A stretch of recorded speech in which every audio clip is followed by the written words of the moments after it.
Big Four and MBB both offer consulting, so it's basically the same, right? Well, not quite. In this video, we'll discuss some of the key differences. Hope you enjoy. To recap, for those who don't know, the Big Four are Ernst & Young or EY, PricewaterhouseCoopers or PwC, Deloitte, and KPMG. They are professional service giants, offering auditing, tax advisory, but also consulting. And here the question arises, what's the difference between consulting at Big Four and the top strategy consulting firms we usually discuss here, which are McKinsey, BCG, and Bain, commonly referred to as MBB. We'll go through some of the advantages and disadvantages of Big Four versus MBB consulting, and in the end, we'll discuss how you can make the switch to MBB. Check out the timestamps to jump to the section you're interested in. And before we get going, we need to scope the video a bit more. We'll be talking about the core advisory business of Big Four, which is often seen as more of an operations or implementation-focused consulting. But the Big Four also have made great efforts to build up their own strategy consulting units with the aspiration of competing with MBB and Tier 2 strategy consultants. Deloitte acquired the Monitor Group in 2013 to form Monitor Deloitte. In 2014, EY and the Parthenon Group formed EY Parthenon. And in 2013, PwC acquired Booz & Company and renamed it to Strategy & By the way, the dumbest name in the history of names. These entities are the tip of the spear in Big Four consulting, and like we said, try and compete with MBB firms. But it's not like they only do strategy, they also overlap with their original in-house consulting units. So the distinction is not always clear-cut. In any case, we'll discuss these specialized units together with other Tier 2 firms in a separate video. Okay, so let's start with the advantages of working for MBB firms compared to Big Four. First, the higher salary and benefits. The most obvious advantage of MBB versus Big Four is the much higher salary. The upside varies across region, but somewhere in the ballpark of 50% is definitely not uncommon. And the differences in entry-level salary tend to widen as you climb the ranks. Of course, if you make partner at Big Four, you'll be in very good shape, and it's really tough to get there. But the compensation trajectory, in general, is lower and flatter. Aside from salary, there are benefits, which also tend to be a lot better at MBB. Depending on the region, you'll get a company car, great private health insurance, free food and drinks at the office, deals at leading retailers, and so on. A big one is also that MBB firms generously sponsor an educational leave, so when you want to do an MBA. Big Four also have benefits, and compared to a lot of corporates, they'll be great. But compared to MBB, they lag behind. So that's point number one. Second, the greater focus on strategy projects or strategically critical projects. The focus of MBB firms has historically clearly been on high-stakes strategy work. That was the starting point and purpose of McKinsey, BCG, and Bain, and it still holds true. Compared to the Big Four, you'll get the chance to work a lot more on general strategy projects, like the following ones. Defining the 2030 growth strategy for a leading retailer. Developing the M&A roadmap for an insurance player. Preparing the strategy for the global expansion of a US-based tech company. As you might imagine, these types of strategy projects are usually a top priority for the executives. But it doesn't mean it's all you do. MBB firms have been branching out and also do a lot of work in operations, implementation, and digital, which we've discussed in one of our other videos. And even the non-strategy projects will usually be strategically critical for the client. If you do a global cost-cutting program and engage an MBB firm, it might be 2 or 3 times more expensive than Big Four, which means it's definitely a top priority for senior management. Sometimes there's even a split in responsibilities between Big Four and MBB to find the most cost-effective solution for all parts of the project. MBB would come in and help define a strategy or design a cost-cutting program. And then Big Four swoops in and helps with implementation or execution. That could be keeping a project on track via a project management office, or the tedious task of mapping out all the processes at the client, or going through all their books. These things can often take years and require a lot of manpower, but at the same time, you don't need high-end, super expensive MBB support. Now don't get us wrong, in Big Four, you'll learn a lot about the client organizations and many useful skills, but in all likelihood, it will be less headline-grabbing or exciting. In other words, you might tell your grandkids about that high-stakes due diligence you did at MBB that led to a major corporate merger. But you probably wouldn't tell them that you spent 18 months in New Jersey drawing process maps to facilitate the post-merger integration of the two companies. Next, we have higher exposure to senior clients. As you handle top priority work, you'll naturally interact more with senior management and executives. These seasoned leaders with decades of experience offer a unique opportunity to observe firsthand how they think, how they communicate, how they measure success. And this exposure brings many benefits. First, you'll observe how executives communicate a strategy and position it within the bigger picture. Seeing how they overcome organizational resistance and get otherwise complacent employees on board is invaluable, especially if you aim for a senior management role yourself, or you plan to start your own company. Second, you'll see how executives implement changes in a complex environment with many moving parts. They're essentially building a plane while flying it, requiring delicate maneuvering, and you'll understand how they manage such transitions.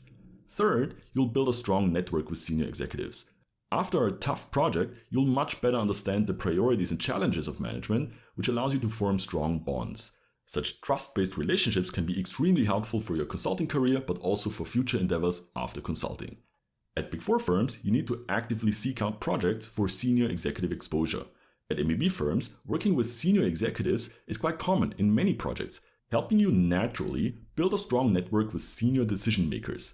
Building such a network at Big Four requires more proactive effort. Next, global staffing. The MBB firms offer global staffing opportunities for projects and also rotational programs to offices across the globe. That's much tougher at Big Four, and there are a couple of reasons for this. First, there's a stricter legal separation between Big Four offices. Every country might have its own legal entity, so it's basically a network of member firms which are structured as independent legal entities, but they are organized as a partnership under the same brand. So if you're based at EY in London and you want to work in New York, it's technically a different company. Of course, there are arrangements to make such transfers, long or short-term work, but it's a bit more complicated. McKinsey, on the other hand, never gets tired of talking about one firm and does what it can to facilitate global opportunities.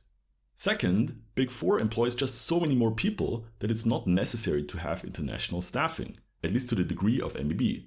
Compare Deloitte and McKinsey. Deloitte has over 450,000 employees worldwide, over half of which in the consulting service line. So that's more than 200,000 employees against less than 50,000 at McKinsey. And of that, McKinsey has a bigger proportion of back office employees and support functions. So in virtually any city you go to, there are probably 5 times as many Deloitte consultants as there are McKinsey consultants. With that kind of workforce, you can balance fluctuations in the business quite easily on a more local level. There's no need to send a Big Four consultant halfway around the globe, unless they have very special skills that are critical for a particular project. But you really need to convince the local Big Four partner of that. I don't know what you want. I can tell you I don't have money. But what I do have are a very particular set of skills. Skills I've acquired over a very long career. The third reason for more global staffing at MBB is that many of the strategy projects of MBB firms are global initiatives. Initiatives that touch every region the client operates in. So ideally, you want to have a global team which can define a strategy but also bring in regional expertise to adapt and execute it locally. And that goes back to our first point. It's harder to flexibly build such global yet integrated teams if they are essentially sitting in different companies. And so for these reasons, international staffing is definitely an advantage of MBB. Next, we have the steeper learning curve at MBB. This again comes down to several factors. First, the hiring process at MBB is one of the most restrictive in the entire job market. It's also not easy to get into Big Four, but MBB is definitely even tougher. So you can be sure that you're surrounded by the top graduates who absolutely nailed it up until that point in their career. That also leads to a sense of imposter syndrome, and so you feel like you need to work extra hard to prove that your hiring was justified. Being an insecure overachiever is basically a caricature of the McKinsey consultant by this point. Second, the up or out principle is strictly executed at MBB. At Big Four teams, it doesn't exist, or it's much more lenient. We have a whole video on this, but essentially it means that you need to progress on the career ladder or you're asked to leave. And so at Big Four, you might find a manager with little aspiration to progress, who is happy but also complacent in his role. At MBB, it's a constant rat race to the top with very short promotion cycles, so you're always at the edge of your comfort zone. This steep trajectory also leads to MBB consultants making partner in usually 10 years or less. And third, you simply work more at MBB. Of course, there are diminishing returns to working hours, but if one guy works 70 hours per week and the other 55, it makes a difference over the course of 2 or 3 years. And finally, exit opportunities. For many of the reasons we mentioned before, the exit opportunities for MBB consultants tend to be better as well. At least if you want to apply to, say, a classic corporate strategy role after a couple of years in consulting. MBB is more selective and prestigious from the get-go, but you also get credit for having had a tougher and more fast-paced job. And this school of hard knocks and long hours also taught you a more strategic mindset. And so having MBB on your CV is really useful, like an Ivy League degree. If you're not looking for a corporate exit but you want to launch your own company, it might even be easier to raise venture capital with the MBB stamp of approval. At MBB, you might have also formed stronger connection to client executives who might help you find a good landing spot. Meanwhile, your main counterparts at Big Four might have been rank-and-file employees or mid-level managers at best, and they don't really have great job offers to hand out. Now, one thing that's a bit of a toss-up is the alumni network. We'd summarize this as MBB having a stronger network and Big Four having a larger network. When I talk to someone who worked at MBB for a couple of years, I know that person went through fire, and I automatically have respect for him or her. And I would do them a favor, especially if they are an alumni from my firm. At Big Four, you also have many extremely talented people, but also a bunch who I would not be crazy impressed by. And so a small, selective group tends to make for stronger connections. Meanwhile, the benefit of the Big Four alumni network is that it's absolutely gigantic. As we speak, there are more than 1.5 million people employed by Big Four, compared to less than 100,000 at MBB. And that, of course, translates into a vastly bigger alumni network. Granted, that's not just all consultants at Big Four, it also includes tax advisors and auditors, but you're still part of the big family. So this covers the advantages of MBB firms versus the Big Four. When we talk about the advantages of Big Four, it's often just the flip side of some of the aspects we talked about earlier. First, the better work-life balance. This point heavily depends on which type of projects you are doing at the Big Four. The lifestyle at MBB tends to be always bad, with some projects being worse than others. The Big Four are doing more long-term projects, which tend to have a better lifestyle. But also, they will do less C-level work, which means there's less pressure. These factors make it much more likely that you find a sustainable work-life balance. Notice, we're talking about a sustainable work-life balance, not a great work-life balance. That means no 9 to 5, but rather a 9 to 8. Finding projects with that kind of lifestyle is much more likely at Big Four than at the MBB firms. At the MBB firms, a good lifestyle is considered working from 9 a.m. to 10 p.m. But this also depends on the region and industry. Check out our video on the working hours at MBB for more details. Next, the up or out culture. Like we already said, this policy is much more present at MBB firms. We have a dedicated video about what that actually means. At Big Four, you find this principle hardly anywhere, or it's not enforced as stringently. So at Big Four, if you're comfortable in your role, you can definitely stay there for a little longer. So if you value continuity and a little less pressure, Big Four is a great option. And last but not least, less travel. Now, we already discussed the more international staffing models of MBB firms and positioned this as an advantage. But not everyone enjoys being on the road and at the airport all the time. If you value being close to your friends and family, Big Four is a great option because local staffing is much more the norm. Of course, you can try and be staffed locally at MBB as well, but it's a bit tougher to make it happen consistently. Alright, now that we've discussed all of this, here's an overview of the advantages on both sides. Of course, we are MBB advocates and there are more arguments on the left-hand side. But then again, they do not necessarily carry equal weight, and the weighting might be different from person to person. If you are in the fortunate position of being able to choose between MBB and Big Four, it typically comes down to the question, are these arguments on the left-hand side important enough for you to sacrifice your work-life balance for it? Okay, now statistically speaking, many more people are in Big Four looking to switch to MBB than the other way around, and it's also a much harder move. That's why we want to spend a couple of minutes and discuss a few points to consider when going from Big Four consulting to MBB. The first question to ask yourself is it worth it? Making the switch is tedious and definitely requires work, from preparation to multiple rounds of interviews, maybe with multiple firms. You have to evaluate your short and long-term goals. If you wanted to leave consulting soon anyway, it probably doesn't pay off to make the move. On the other hand, if it's going really well at Big Four, you're carving out a niche in a hot topic, or you have a healthy client base and strong support by your leaders, then why switch? If you see a realistic pathway to partner, you're in a great situation. You're not guaranteed to find that at MBB, and the transition might in fact be a culture shock. Also, consider the position you're in. If you're a junior, sure, go for it.